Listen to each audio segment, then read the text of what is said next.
एक बार एक व्यक्ति बौद्ध भिक्षु से कहता है कि मुनिवर, मेरे इस दुष्ट मन ने मेरे जीवन को तहस नहस कर दिया है। मैं ना चाहते हुए भी ऐसी आदतें अपना चुका हूँ जो मेरे जीवन में दुख भर रही है। मैं क्या करूँ? वो बौद्ध भिक्षु उस व्यक्ति से कहते हैं, भंते कृपया कर इस मन को गाली मत दो, क्योंकि इस मन से बहुमूल्य हमारे जीवन में और कुछ भी नहीं। यह जीवन में ईश्वर के द्वारा दी गई सबसे सर्वश्रेष्ठ भेंट है जो तुम्हें मिली है। इसी मन से तुम चाहो तो संसार में उलझ जाओ और इसी मन से तुम चाहो तो संसार से सुलझ जाओ। कृपया कर इसे दुष्ट न कहो। वो व्यक्ति पूछता है, मुनिवर, फिर यह मन मुझे हर पल भटकाता क्यों है? बौद्ध भिक्षु ने कहा, यह मन तुम्हें नहीं भटकता बल्कि तुम खुद भटकाना चाहते हो। यह तो केवल तुम्हारा साथ निभाता है। तुम चोरी करोगे तो ये तुम्हें चोरी के उपाय बताएगा, तुम दान करोगे तो ये तुम्हें दान का उपाय बताएगा। तुम जो भी करोगे यह तुम्हारी उसमें सहायता करेगा, क्योंकि यह मन तुम्हारा गुलाम है। वो व्यक्ति पूछता है, फिर यह मन मुझे वैश्यालय की तरफ क्यों खींचता है, क्यों यह मुझे नशे की तरफ खींचता है? बौद्ध भिक्षु ने कहा, क्योंकि तुमने अपने आप को इससे अलग कर लिया है। तुम मान चुके हो इन सब में तुम्हारा कोई दोष नहीं है।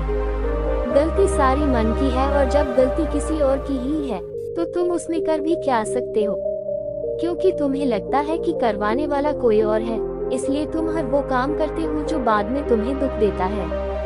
तुम्हें यह समझना चाहिए कि मन तुम्हें कहीं नहीं ले जाता, बल्कि तुम खुद इसे हर जगह ले जाते हो। यह मन तुम्हारी परछाई के जैसा है, तुम जहाँ जाते हो यह तुम्हारे साथ जाता है। क्या किसी की परछाई उसे कहीं ले जा सकती है? नहीं ना। इसलिए अपने मन को दोष मत दो, बल्कि मन तो तुम्हारा परम सेवक है जो तुम्हारा हर आदेश मानने को तैयार है। तुम क्रोध करते हो तो मन क्रोध करता है, तुम घृणा करते हो तो मन घृणा करता है, तुम प्रेम करते हो तो मन प्रेम करता है, तुम दया करते हो तो मन दया करता है। इसलिए मन तुम्हें कहीं नहीं ले जाता, बल्कि जब तुम खुद कहीं जाना चाहते हो तो मन वहाँ तुम्हारा सहयोग करने के लिए जाता है। मन स्वतः से कुछ कर ही नहीं सकता। वो व्यक्ति पुनः पूछता है, क्षमा करे मुनिवर, परंतु मैं कोई बुरा कृत्य क्यों करना चाहूँगा? बौद्ध भिक्षु ने कहा, सुख के लालच में जब तुम वैश्यालय जाते हो तो तुम्हें लगता है कि तुम्हें वहाँ सुख मिलेगा।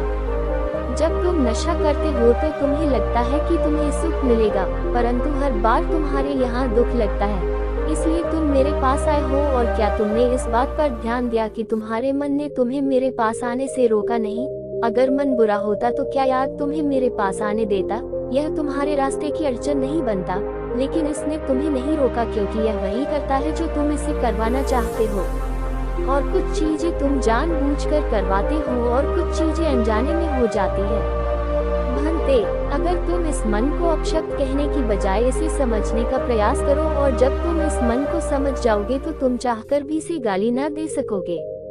वो व्यक्ति पूछता है, तो अब मुझे क्या करना चाहिए? मैं कैसे इन बुरी आदतों को छोड़ूं जो मेरे जीवन में प्रवेश कर चुकी है? क्योंकि मुनिवर, मैंने हर प्रयास कर लिया है। मैं कसने तक खा चुका हूँ, परंतु यह आदतें नहीं छूट रही है। बौद्ध भिक्षु ने कहा, अगर बहुत प्रयास के बाद भी बुरी आदतें नहीं छूट रही है तो उन्हें छोड़ने का प्रयास छोड़ दो और एक नई आदत बनाओ, और वो आदत है ध्यान की आदत। एक बार इस आदत को अपनाने के बाद चाहे कोई आदत छूटे या न छूटे, परंतु तुम ऐसे मत छोड़ना, क्योंकि यही एक ऐसी आदत है जो तुम्हें इस काबिल बना सकती है कि तुम अपने मन को समझ सको, इन बुरी आदतों के कारण और निवारण को समझ सको। तो ये चिंता छोड़ दो कि जीवन में कुछ गलत है, बस कुछ सही करने के लिए तैयार हो जाओ और उस सही को करने में पूरा सामर्थ्य लगा दो।